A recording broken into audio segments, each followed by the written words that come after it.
That boy is Benny Hanna. I'm the champ, I'm the champ. Yeah. I'm the champ, I'm a champion. Yeah, yeah. I'm the champ, I'm the champ. Yeah. I'm the champ, I'm the champion. Yeah, yeah. I'm the champ. What's good, YouTube? It's your boy JR coming back at it again with another 2K video. I do apologize if this video is lengthy. I currently work a full-time job, so it's hard to come out with a video every single day, but I've definitely been trying to. So some of this news you may already know, but I'm just going to start with the newest tweets that I've seen from today and last night and just work my way backwards. First thing I want to say though, so I just found out that the only way you can play 2K early is if you buy the, I guess the Legend Edition, which is $100, and it only comes with 100,000 VC. So we just found out that to get your mod player to the 85 maxed out to begin, you had to have at least 190,000 VC. So in order to be maxed out at an 85 when the game releases, you're going to have to at least spend $100 to get that Legend Edition early, and then you're going to have to spend another $50 to get 100,000 in VC if they keep the prices of VC the same, which is what I see them doing. Now, I'm not telling anyone to do this, man. I mean, if I wasn't trying to do this whole YouTube thing, then I would probably just wait, just because, I mean, based on the way 2K18 was last year and the way it began, I mean, the game could be trash, but I'm gonna go ahead. I'm probably gonna buy a Legend Edition just so I can play it 4 days early, and then I'll probably wind up spending an extra 50 for the VC if I have to. Now, one news I want to say is that apparently the Prelude is longer this year, and you can actually go ahead and earn VC through there. So I mean, I'm definitely going to try to grind on the Prelude and get as much VC as I can before the game actually releases, so maybe I can actually save a little bit of money. But I don't know, I mean, I feel like I feel like 2K is really trying to boost their sales in the beginning, because usually you could buy either edition. I don't really know how I feel about that, but I mean, I guess it is what it is. So as you guys may already know, the first thing that comes to my mind regarding the newest things I've heard from 2K19 is they've actually come out and confirmed that private matchmaking and program for NBA2K19 will be in the game. So I was tweeted from Mike Wing, and then that was also announced at the 2K League tournament as well. This is something that a lot of people have asked for, just so you can, I believe this is going to give you the ability to hold custom tournaments, and a lot of people again have really asked for it. I think it's a really awesome feature. I think it's kind of crazy that it took this long for them to implement that into the game, but I'm glad that they have finally confirmed that. So that was the first thing that I've seen. Alright, so the next tweet, a user asked, are the controls still catered to the X button players, or will RS players be able to perform all shots available hot step when driving to the rim, drop step in the paint? Will RS players get same shooting animation as X button players? He came back and said RS shooting should give you the same, if not more, control over your shot selection. Euros cradles are on RS left right, hop steps layups are down right / left, driving step back J's are on LS plus RS down. So I know this year, to do like that cheesy step back that you can apply, you would drive to the rim and then push down on the right stick to get that animation, and I feel like this year it's going to be the same. It's going to be a lot easier to get those types of animations using the stick opposed to X. Someone asked, in 19, will there be better animations if the shot meter is by feet? Where will the center bar be? He came back and said, if you choose to put the shot meter below your feet, the centimeter moves to the top of the player indicator like 2K17. Another user asked, what's the icon for a glass cleaner? And then he just simply replied, looks like this, and it actually shows the symbol back in the tweet that he sent. So this next tweet I believe is going to be really important to know, especially if you're looking to be a playmaker type build, and if you are a dribbler and looking to catch some ankles. This user asked, is a pure playmaker the only player that can drop someone on their backs, Or are you good as long as your primary is playmaker? Or can you still drop them, let's say if you are a shot creator playmaker in takeover? Mike replied with, as long as playmaker is your primary, it doesn't matter what your secondary is. When you reach 94, you can also snap ankles as a secondary playmaker. So as you guys should already know, whenever you reach 94, your secondary skill will be activated in takeover mode. So let's say you're a sharp first, playmaker second, that would actually give you the ability to be able to break ankles and actually knock someone on their back. So I believe that was really important to know, especially if you're looking to make that type of build with your first or secondary skill. Next tweet, someone asked, is there any kind of jelly layup packages in 19? He replied with, try Circus or Kyrie. I personally think the Kyrie layup package is going to be pretty dope, so I definitely can't wait to try that one out. Next tweet, he said, before I forget, you can also do retreat size up moves, LS away from the hoop and tap RS up. They're a bit quicker than just pulling the LS back in standard dribble movement. Backpedaling has been slowed down quite a bit to fix walk back cheese. So these next tweets are just regarding the NBA commentary trailer that came out a few days ago. The link to that will be in the description just in case you missed it. I just didn't want to play it because there's just so much information that I wanted to go over. And if I were to play that video, it would make this video so much longer than it has to be. So when or if you watch that video, someone asked, what's the mailbox badge that was located on Anthony Davis's My Player? And he basically came back and said that that is the post scoring icon. So in this clip right here, you can see that someone tweeted and asked what that icon meant, and basically he replied with, that is the primary sharpshooter icon. And then second, this video kind of gave people an idea that 2K19 would have the same type of shooting style as 2K18, which I don't believe is going to be the case. Now, you see right there, he's getting a green heavily contested shot, which is what we were told would be completely out of the game. But a lot of YouTubers came out and was like, it looks like they're going to have the same exact shooting and it's not fixed. And I honestly don't believe that's going to be the case. People actually asked Mike Wang about this. And you also saw the Kevin Durant heavily contested shot as well. But he kind of clarified what was going on here in this tweet right here. So someone basically asked, how are lightly contested shots? He came back and he said this shouldn't be considered a lightly contested shot. My guess is that this was captured on rookie or modified sliders where defensive impact is nerfed in order to get the clip.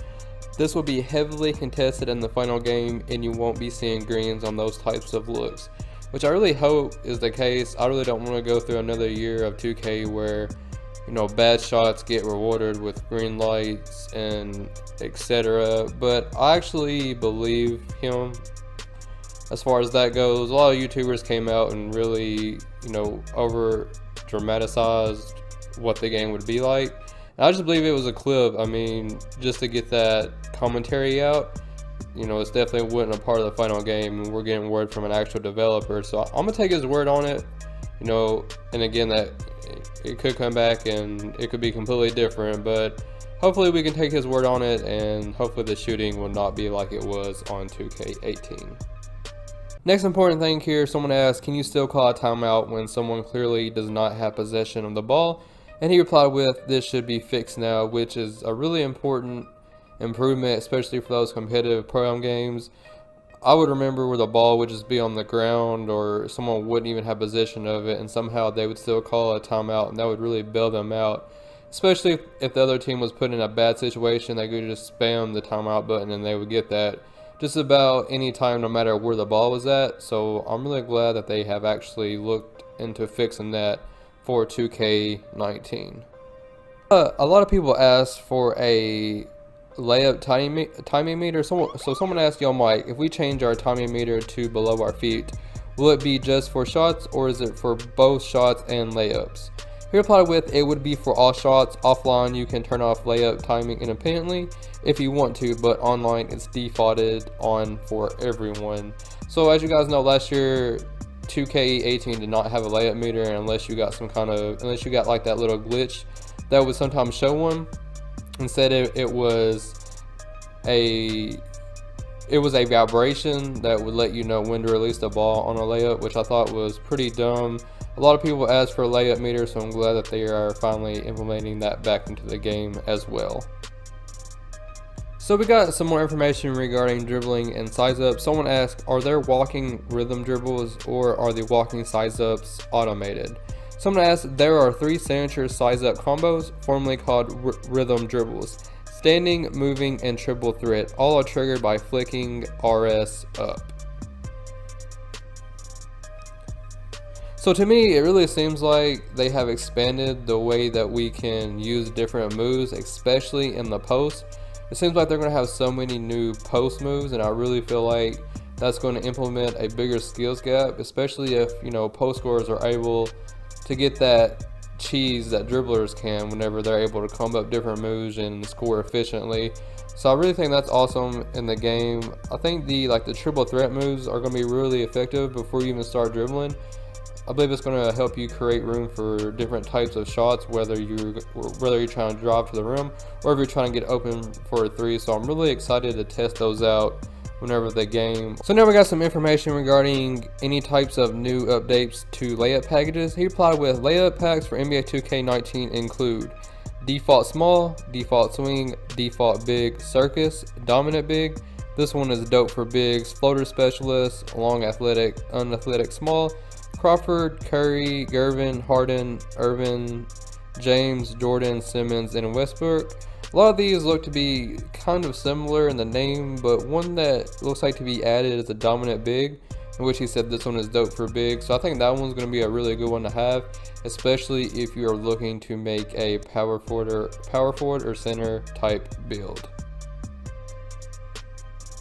So this next tweet is regarding you athletic or slashers. He came out and said, we made a change to the contact dunk pack today. It will now be 84 for level 2 contacts and 85 for level 3. There's now a small dunk package for point guards, shooting guards, small forwards that unlocks at 85. Bigs, power forward, centered still unlocks standing contacts at 75, standing, 50, driving. So this is really important to know, especially if you're looking to make a slasher as your second archetype. Would it really be worth it to have that in your build as a secondary skill if you can't even get these contact dunks?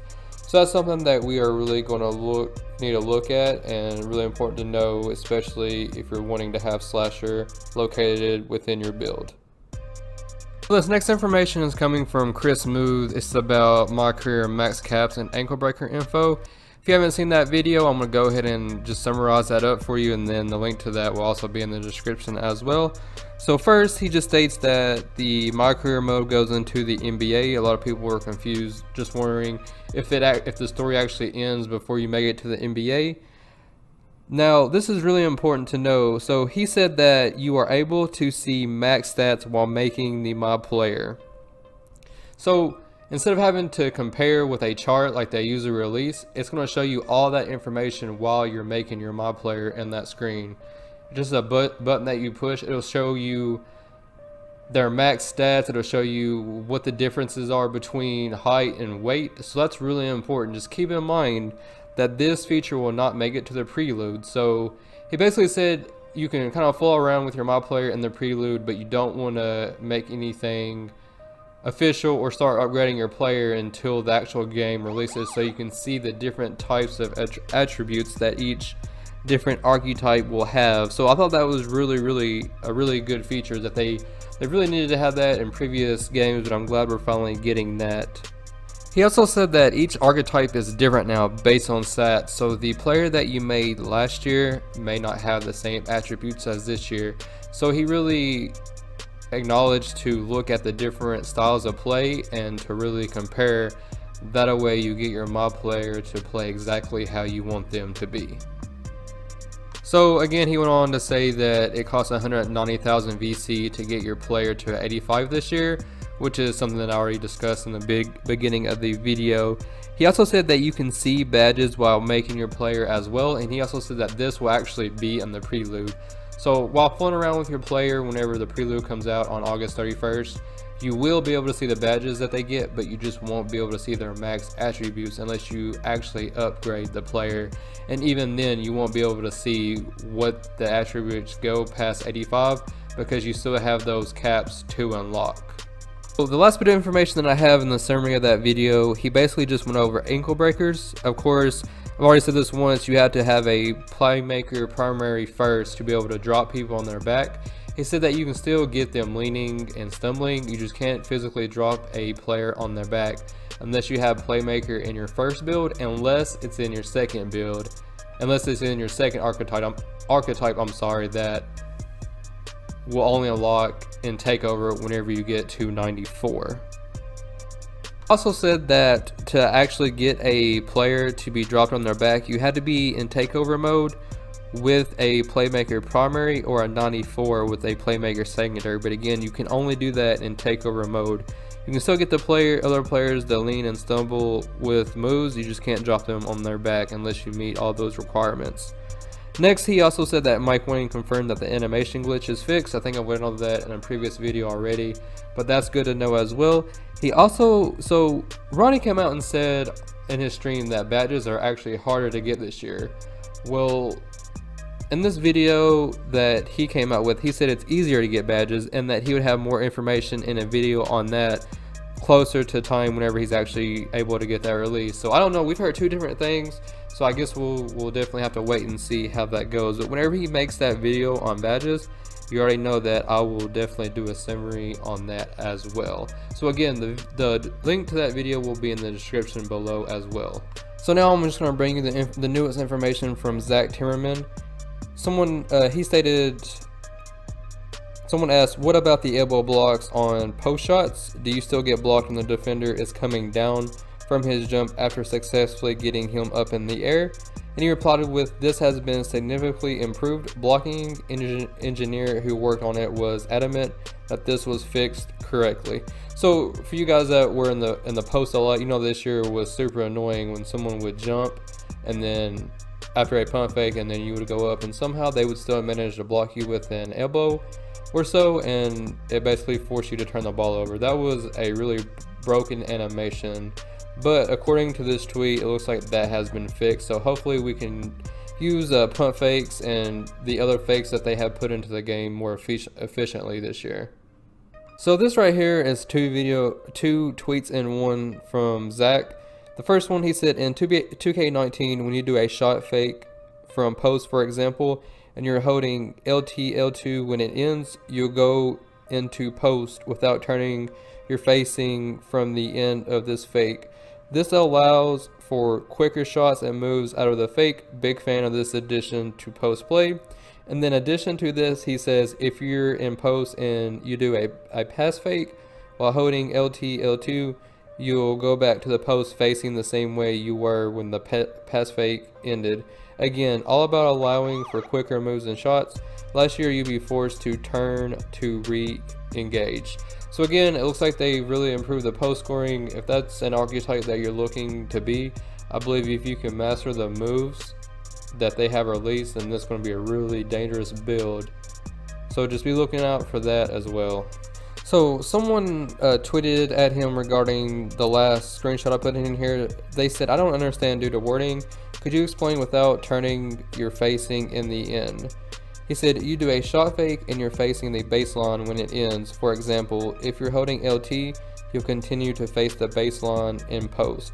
You won't turn to go to traditional post facing, which can slow you down. So I understand what he's saying about this. So in the current 2K18 game, whenever you do a pump fake, then you will, after the pump fake is done, you will immediately go back to just posting up. He's saying if you hold, to me, what it sounds like he's saying is if you hold LT after the pump fake, you're not going to start posting up again. You're just going to be facing the baseline, which will make it quicker for you to be able to go up after you've got them up in the air after a pump fake. It'll be quicker for you to go up and do a standing layup or a standing dunk. So I think that will be really effective in the post, especially if they have, you know, fixed the blocking elbow animation where they would still block you even after you got them to jump after a pump fake. So this next bit of information is a double tweet as well. You can see that in the screenshot on the screen here. It said point forward, small forward with primary pass and ball handling are now able to call plays in my career NBA games without the on-court coach badge. He also said that will be same for shooting guards with primary pass and ball handling skill as well. So this next information and tweet from Zach Timmerman is regarding archetypes, and I find it really interesting. He said, in comparison with 2K18, there is more of a difference in my career between a point guard and shooting guard as well as power forward and center when it comes to badges in 2K19. Each position stands out on its own. Small shooting guards and power forwards more desirable than before. So to me, I wonder, he's saying that each position will get different badges. So I wonder if, you know, if you're a shooting guard, if you're going to get more scoring badges opposed to if you're a point guard, you're probably going to get more playmaker badges, such as maybe you'll get Dimer as a point guard, and then maybe you'll get, I don't know, relentless finisher or something like that as a shooting guard, or some type of shooting badge. I don't really know how that works. So I do like how they are trying to make the game even more balanced, even within the different positions that you can choose on this game. So I found that to be a pretty interesting tweet as well, and something that you definitely want to consider when you're choosing your position whenever you make your mob player. So this next tweet is just regarding the matchmaking that you can do in Pro-Am, where you can play against friends, that they just announced the other day. He just said, of course, Mike Wang said private matchmaking, private matchmaking and Pro-Am for NBA 2K19.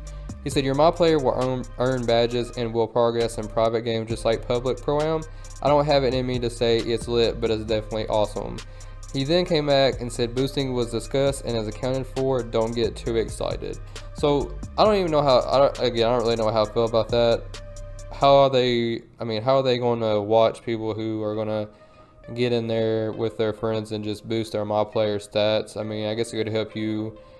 You know, you could boost your rep, you could boost your badges, you could, you know, get a team of three of your friends on one team, 3 of your friends on the other team, and just take turns scoring wide open shots, getting more XP and whatnot. So I don't really know how they're going to watch it. I don't even know if I believe that they would even do that.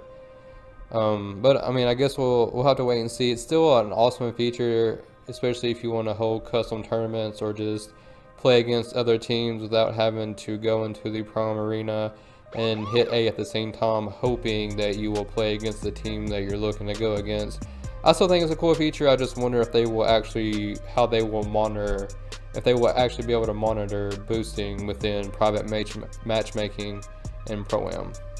This next bit of information is going to be regarding archetypes and badges as well. He says most dual archetypes have at least one Hall of Fame badge. To clear things up, almost 70% of them, approximately half of them, have more than one. Someone asked, why make a pure archetype when duels get Hall of Fame badges? Zach replied, pures get more, depends on what you care most about. So to me, if you make a pure, of course you're going to get more Hall of Fame badges. And then if you make a dual archetype, you're going to have, most of them will at least have one Hall of Fame badge. So I guess he's just clarifying what you care about most. Do you care about, you know, having Hall of Fame for one type of archetype, or are you interested in being a more balanced player? I don't know. I don't really know how that's going to go with being a pure or doing the dual.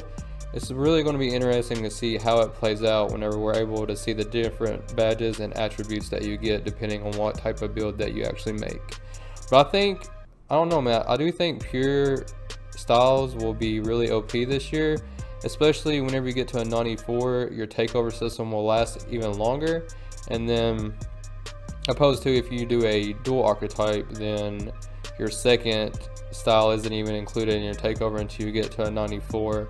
So I don't know, I mean, there's pros and cons on both. We'll just have to wait and see exactly what the stats look like. So this next screenshot you see, he basically says every archetype has been rebuilt from badges to attribute towers, skill gap, top priority.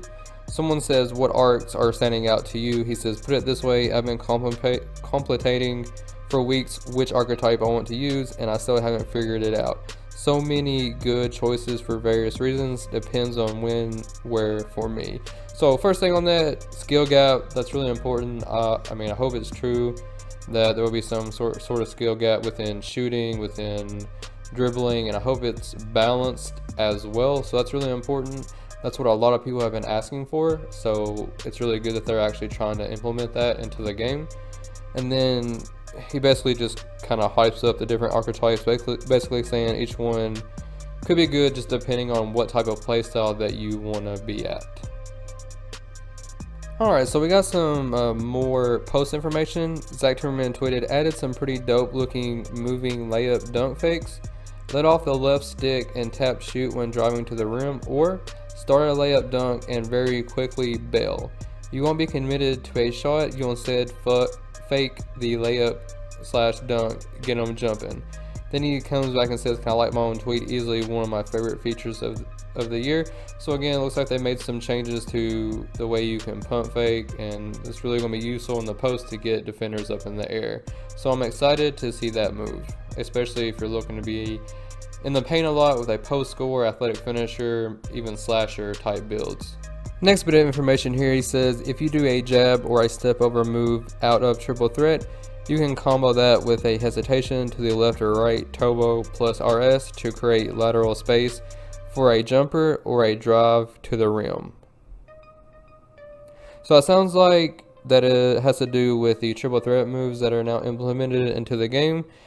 It'll really help you combo different moves up to create space and get you hopefully open for a shot, or make it easier to get space to drive to the rim. So this next bit of information I thought was pretty dope. He said you can now size up and hesitate left right directly out of triple threat turbo plus RS. There are 94 selectable triple threat size ups in my career. So I thought that sounded pretty dope, especially with there being there's so many different ways that you can use that type of move. So I definitely can't wait to try that out. For more information regarding triple threat style packages, he said packages come with the stance, regular jab, quick jab, step over, and trip pump fake. Cool way to differentiate players pre-attack. He also said included in this feature is a package similar to MJ, sometimes palms the ball out to the side, includes a one-hand pump fake. So I thought that feature would be really cool. I actually would like to try that one. I don't really know how effective it would actually be in the game. Just because an animation looks cool doesn't mean it's actually going to get you open for either a layup or, you know, for a blow by or create space for a shot.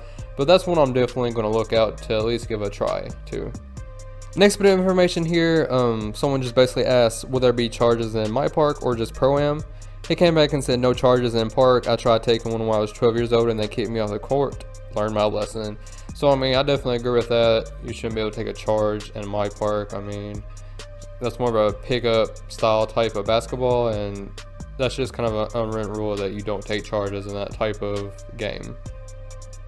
Alright guys, that's basically all the news that I have that is completely up to date. I do apologize again for the video being so long. I work a full-time job and it's really hard to upload every day, but I do upload a lot. But there's been so much information and I just really wanted to go over all of it whenever I can. So again, I do apologize for the video being so long, but I do believe all this was helpful information. And if you have made it this far, if you could do me a huge favor, smash that like button and then hit that sub button as well. Join the culture. I'm excited for 2K and it's almost time for the release date. But other than that guys, I will definitely be making more videos soon. I appreciate any support. Till next time, peace.